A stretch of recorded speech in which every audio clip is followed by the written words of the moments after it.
बात खास कहूंगा कि यदि आपका पैसा सारा इंडिया की सोसाइटियों में डूबा हुआ है,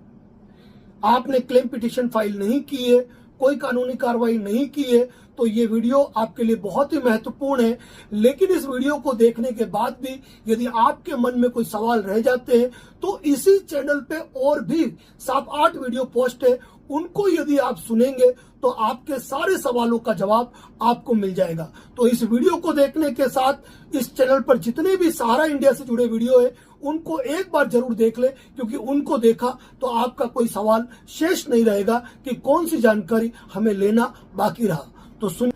हाल ही में कुछ दिनों पहले आपने ये सुना था कि सहारा सेबी मामले में 5,000 करोड़ की राशि रिलीज करके सोसाइटी के निवेशकों को लौटाने के लिए माननीय सुप्रीम कोर्ट द्वारा निर्देशित किया गया है।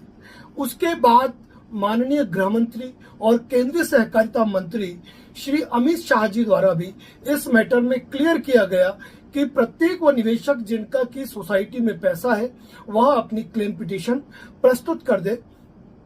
सेंट्रल रजिस्ट्रार सीआरसी को, central registrar of cooperative societies को। अब बात ये आ रही है कि आज भी कई निवेशक कंफ्यूज्ड है कि हम क्या करें। कई निवेशक ये सोचते हैं कि हम कुछ नहीं करेंगे, सबको मिलेगा तो हमको मिल जाएगा। हमें इस सोच से बाहर आना पड़ेगा, क्योंकि यहाँ पर बात यह है कि 5,000 करोड़ की राशि जो रिलीज होनी है और वो रिलीज होकर जो सीआरसी के पास आएगी और सीआरसी द्वारा कमेटी गठित करके जब इस राशि का वितरण किया जाएगा तो जाहिर सी बात है ये देखा जाएगा कि किन किन लोगों की कंप्लेंट सीआरसी के पास रजिस्टर्ड है और किन किन सोसाइटी की है।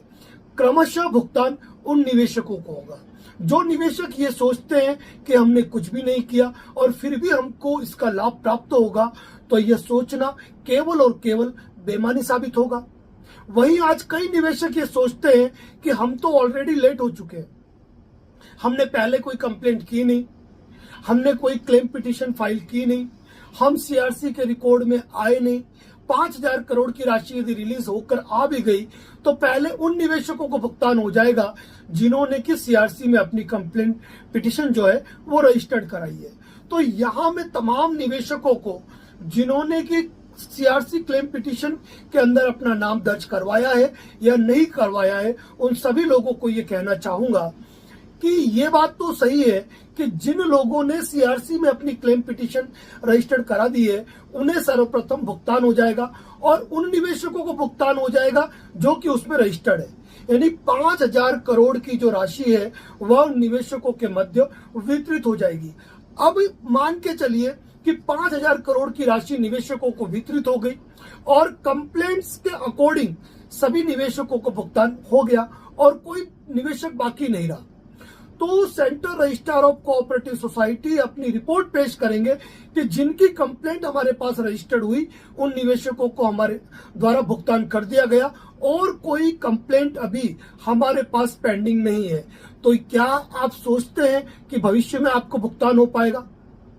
अब मान लीजिए 5,000 करोड़ की राशि समाप्त हो गई और निवेशक क्यू में अभी भी लगे हुए हैं, उनको राशि का भुगतान हुआ नहीं। ऐसी अवस्था के अंदर चूंकि सुप्रीम कोर्ट ने भी 9 महीने का समय इस मामले में निर्धारित किया हुआ है ऑर्डर की डेट से, 9 महीने के पश्चात जब सीआरसी अपनी रिपोर्ट पेश करेगा और सीआरसी ये कहेगी कि हमने 5,000 करोड़ की राशि वितरित कर दी है, लेकिन अभी भी कई निवेशक ऐसे हैं जिनकी कंप्लेंट हमारे पास रजिस्टर्ड है लेकिन उनकी निवेशित राशि को लौटाने के लिए हमारे पास फंड नहीं है। ऐसी अवस्था के अंदर और फंड रिलीज करने का आदेश दिया जा सकता है। अब सीधी सी बात है कि अगर लोग क्यू में हैं जिनको भुगतान नहीं हुआ है, ऑलरेडी उनकी कंप्लेंट पेंडिंग है, ऐसी अवस्था में सीआरसी ये रिपोर्ट पेश करेगा कि हमें और लोगों को भुगतान करना बाकी है और राशि रिलीज करा के हमें दी जाए। और इस अवस्था में यदि सभी निवेशकों को भुगतान हो गया जो सीआरसी क्लेम में रजिस्टर्ड है और कोई कंप्लेंट हमारे पास है ही नहीं, तो वो और राशि मांगने के हकदार है ही नहीं। कहने का स्पष्ट मतलब ये है कि यदि आपने अब तक भी अपनी क्लेम पिटीशन रजिस्टर्ड नहीं कराई है, आपने अपनी क्लेम पिटीशन सीआरसी को और सोसाइटी आरओ को नहीं भेजी है तो आपको देर नहीं करनी चाहिए। करना क्या है, अपनी पूरी डिटेल के साथ अपना आधार कार्ड,